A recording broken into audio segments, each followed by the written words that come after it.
Here in lesson 12, we're going to use water as a model for the movement of air inside of the atmosphere. It's very difficult to use air because we can't stain the air. It dissipates too quickly.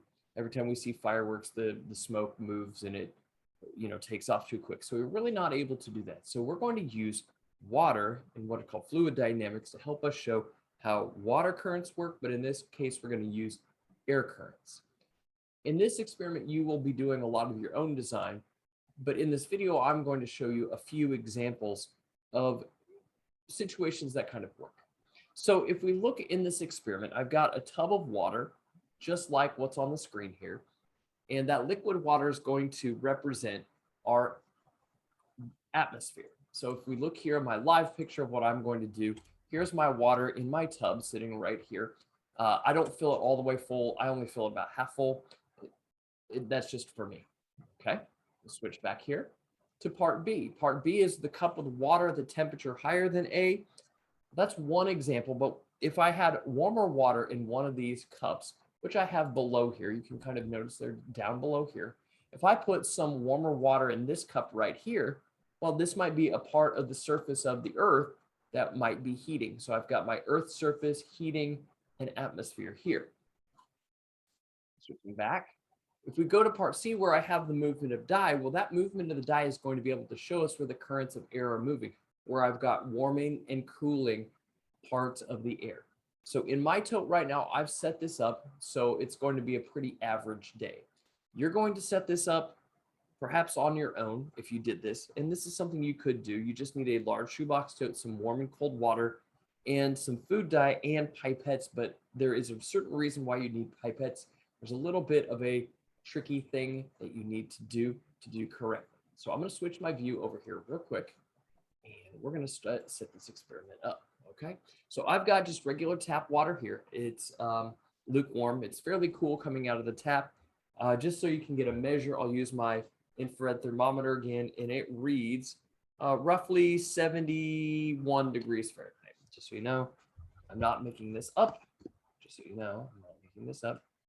Notice it says about 71 degrees Fahrenheit. Okay, it's just a good number.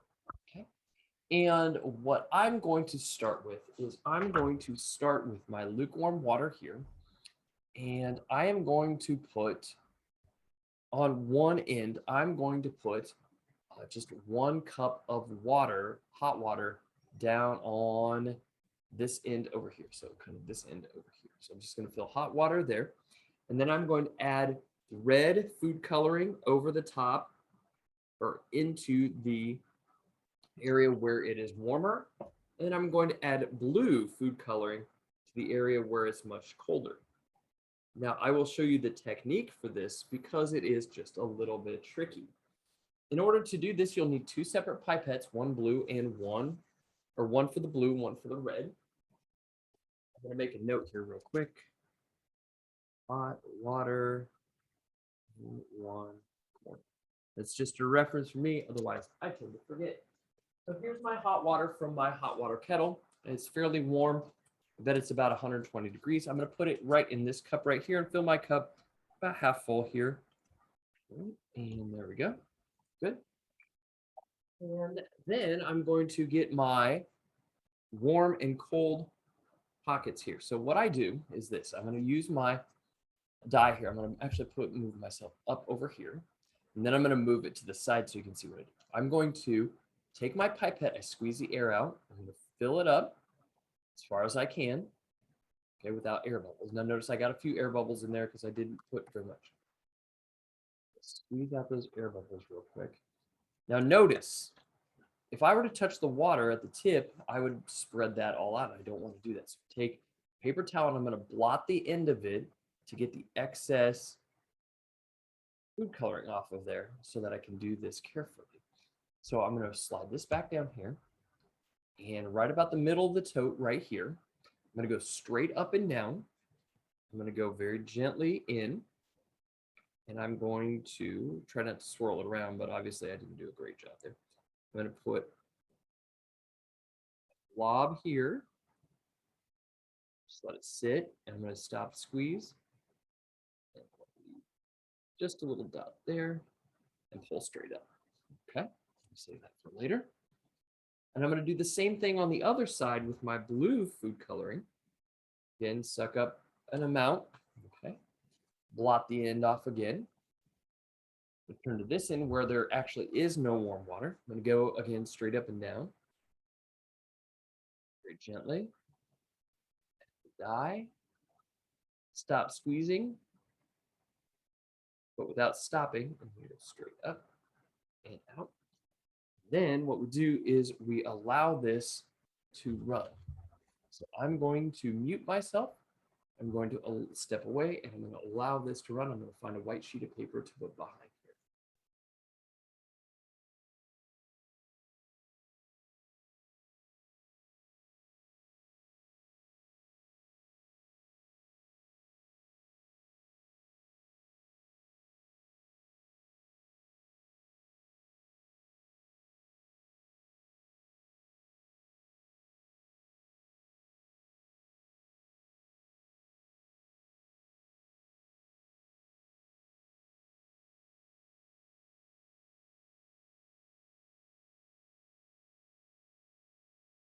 Okay, so this has been running for about 3 or 4 minutes, and you can observe that you'll notice that a lot of the red is moving from the warm end towards the cooler end. You see the dye on here really circling up. Oh, now we're starting to get some of that blue dye. Notice it's starting to get pushed back up.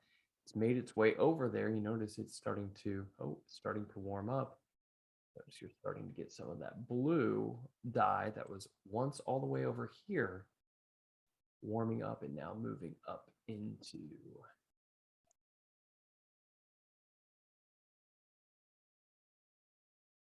Okay, so we've hit about 5 minutes now, and you'll notice we're starting to get a conveyor belt effect going on, where we've got the warm over here, and it seems to be rising. Like we know, warm air and warm water wants to rise, and cool air wants to sink. So we're starting to see it circulating, moving over towards the cool, and we're starting to get this circulating pathway going. I have not done anything to this except for put the blue way over here and the red right here. Notice they're starting to mix quite a bit in the middle and make purple. So this ends the example number 1. We're going to set up example number 2. Okay, to set up experiment number 2, we're going to do the same setup where I'm going to have hot on one end. I'm going to have hot water on this end. I'm going to have cold water on this end. So I'm going to go opposite corners. So to show you that, what I'm going to do is I'm going to put hot water in that same cup right here. Again, I'm going to try to make sure everything is the same. I'm going to try to keep the cup inside of there as best as I can. It's a little tricky with these cups sometimes. And I'm going to put cold water in this corner directly opposite. So this is going to be hot water here and cold water is going to be here. I'm going to put red food dye on this end and blue on this end. So what we'll show is we've got heating in one spot and cooling in another spot. And we'll have those ready to go. So I've got some water that's been here just with some ice. I'll pour that in there. Should be plenty cold. I need to keep that ice for later. It should be a good solid temperature. And I'm heating a little bit of water here just so that we know, so that you know, our beginning temperature again. This water's been sitting out. I got it from the tap. It's about 76, so a little bit warmer this time. The tap must have warmed up just a little bit. We're going to use the same setup steps again. We're going to use the same setup steps again. I like to show it from the side when I put the dye in because it gives you an idea of how to do this if you ever want to do this. We'll start with a little bit wider shot this time. I don't think I was wide enough last time, so you not able to see all the interesting things that happen on the edges. I think I've got it there. Okay. So I'm going to start with the cold water here. I'm going to pour the cold water into this cup right here. Make sure I don't spill. I might have to add a little bit more. Actually, I'll probably slide a couple ice cubes in there because I don't quite have enough water. I'm going to fill with just a little bit of extra tap water. Fill with a little bit extra. Real quick. Cup is about the same level being that little line there. So I've got cold water in this corner and its temperature, just so we know, As a matter of record, our temperature is, in fact, right about, if I hit the ice cube, it makes it colder. About 60 degrees. Seem to be about 58, 60 degrees. Okay, so move that there, put that in that corner. That there, so everything is ready. Let's get the hot water here. Sorry for those of you who have a little bit of motion sickness. This one here, we put hot in this corner. Pour it, fill it to that little line in this cup. So we're equal. Change that. Test my hot water temperature. My hot water temperature, for those of you playing the at-home game, right now sitting at about 163 degrees, fresh out of the hot water or the hot water kettle. Put that in this corner, and then I'm ready to go. I like to do this all in one shot. Just ready to go. Here we go. I'm going to start. I'll start with blue this time. In, tap, straight up and down. Had an air bubble stuck there, unfortunately. Kind of made a mess. Sorry about that. Okay, that's why I've got that little plume there. That is my fault. Didn't do that quite correctly. Go. Move that off there. Push this straight up and down. Squeeze steady. See, I'm still getting an air bubble, which is not what I want. Get in there nicely and neatly. Release. Okay.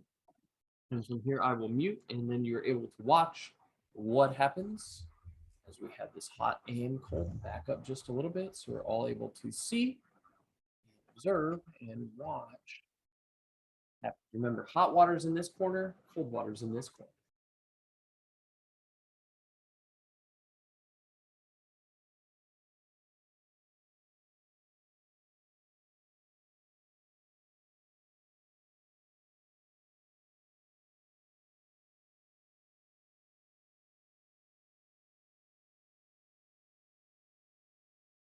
Okay, so this has only been running for a few minutes, but we're really able to see some neat things happening, especially on this end over here. You can already see on this end where we've got a lot of heating, we've got a lot of blue has been pulled over this direction, and it's already starting to mix. You can see that the red and blue is mixing quite a bit. You've got this weird shape going across here. I mean, obviously you can tell that the warm energy is spread that direction, and it's really taking it with it. Okay. Obviously, we've got the right conditions for a pretty good storm here, because we've got a lot of heating and cooling. We're seeing a lot of warm air being lifted. If you can see it from the top even gives you a good example of it too. Trying to see how it's being lifted on this end. Okay, it's really circulating really nicely. Not much is happening down there. Still there. And my microphone fell over. That was awesome. But we got a lot of movement over there. Then move it back to the side, and we'll let it run for about one more minute and give you another idea. And then we'll do one last setup here. Okay, so we've seen that this is what happens when we've got hot water on this end and cold water in the opposite corner on the other end. You can see we've got a lot of movement of warm energy towards cold, and we're getting a big mixture of warm and cold air. All right, so I've got one more setup that we're going to do. We'll run one more experiment. Here we go. Okay, for this last experiment, we're going to do something fairly similar to some of the previous ones. We're going to put hot water again in this corner. It seems to be very popular with this experiment is hot water in the corner, but we've noticed from the past too that we get a lot of a really good movement of air when we get heating, which is to be expected. As we warm up particles, they move faster. So in this experiment, this time we're going to set hot water in here. I'm going to put cold water again on this end, the opposite end where we don't have the warm water. And I'm going to put 2 cups of hot water on this end with the red dye. And then I'm going to float ice on this end, and it might circulate around, and we're going to observe what happens. Okay. So we're going to use the same hot water. It's probably lost about 10 or so degrees. Just as an FYI, into the pot of hot water, it's about 155 degrees. Okay, so I'm going to go ahead and fill that to the level. There's one. I'm going to try to do this very quickly so that we are ready to go. I don't like to waste thermal energy from these cups. Okay, set that there, there. And then I'm going to put the blue dye in first. Here, the tap water has warmed up. I'm floating the ice on this end. I'm going to start with my ice first because obviously that did not go well last time. I'm going to add the blue food dye on this end.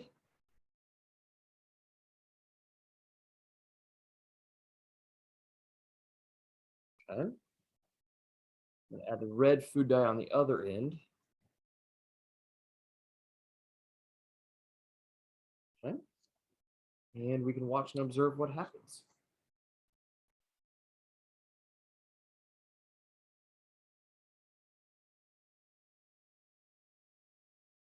Okay, so this has been going for a couple minutes, and I'm not sure if you noticed at the beginning how fast the blue food coloring raced towards the warm because the warm energy was moving so fast.